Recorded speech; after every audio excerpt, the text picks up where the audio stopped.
You are challenging Congressman Jimmy Petronis. Why are you doing that? We need a fighter here. There's a number of different votes that he's made that makes it kind of apparent that he's with the establishment, not necessarily going to take the fight. For instance, he voted to cover up sexual misconduct reports filed against members of Congress. That was a big thing. And then just in speaking, he's talked about wanting to move on past Epstein files, that there's no work to be done on the Guys, documents. it's me, Jeffrey Edenfield, and I am with John Frankman, who's running for Congress here in Florida's 1st Congressional District. Well, hello, Frank. Hey, Jeffrey, thanks for having me. No problem. So, you are challenging Congressman Jimmy Petronis. Why are you doing that? I'm doing that because this is the most conservative district in Florida. It has the most veterans in the area as well, and we need a fighter here. There's a number of different votes that he's made that makes it kind of apparent that he's with the establishment, not necessarily going to take the fight. For instance, he voted to cover up sexual misconduct reports filed against members of Congress. That was a big thing. And then just in speaking, he's talked about wanting to move on past Epstein files, that there's no work to be done on the documents. Has also talked about donors as being shareholders who invest in the company, moving a direction of CEO. And then other certain statements, like when Pam Bondi was retiring, he said she did a great job. He also spoke very highly of Danny Perez, who was the House Speaker in Florida, who he's basically been the person who has been interrupting all of Governor DeSantis's work. We could have medical freedom amendment, we could have more things, but so just given the people he sides with, like a very nice guy, but just not the right fit for here, especially after coming from Matt Gaetz. Yeah, absolutely. I was going to ask you about that. He did call supporters shareholders. What is your response to that? Yeah, I mean, you're every person in your district, your constituent, that is your boss. You work for them. That's the way we have a representative government. So you shouldn't be catering to those who donate more to you, to special interest groups, lobbyists, etc.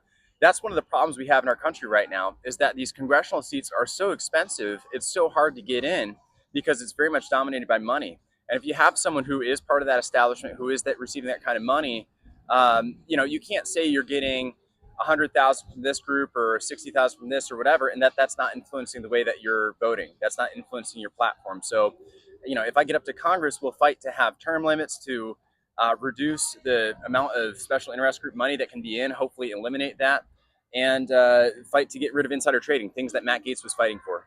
So, if you end up in Congress, what will be your first piece of legislation?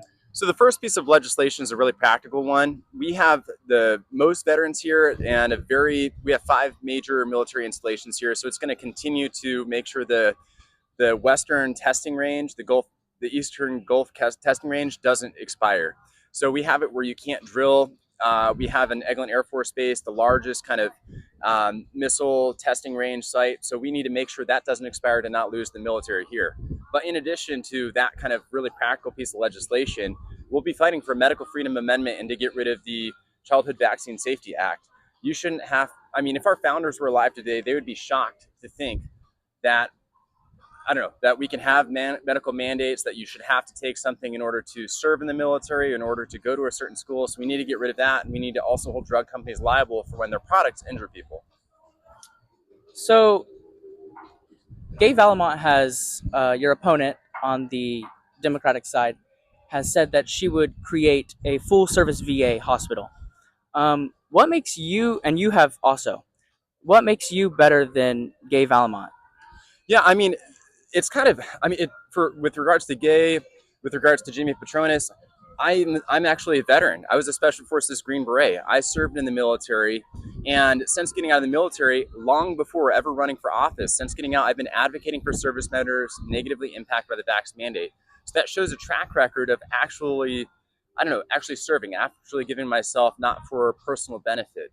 So I think understanding how the military works, having worked within the VA system since getting out and experienced that myself, I think I have a better, deeper understanding, and also know some of the people who I would consider employing to get the VA hospital going right away. And if you're not the Republican candidate after on August 18th, who will you support? Well, I'm not going to support Gay Valamont. I mean, the thing is, Democrats, their political platforms are evil, right? They want abortion, they want to trans kids. They don't really care for what America says. So it's one thing to definitely say you're a more moderate Democrat, but they don't really vote that way. It would definitely be frustrating. I think that within the Republican Party, we're seeing that kind of division and frustration, right? Like we saw nearly 30, 40 million spent against Thomas Massey in his Yeah. primary. Um, and, we have to be fighting to make better Republicans. At least the Republican platform is something that can be common sense when it's actually lived out. But the Democrat platform, we just can't get behind that. And this last question I have for you is, how can people get involved in your campaign?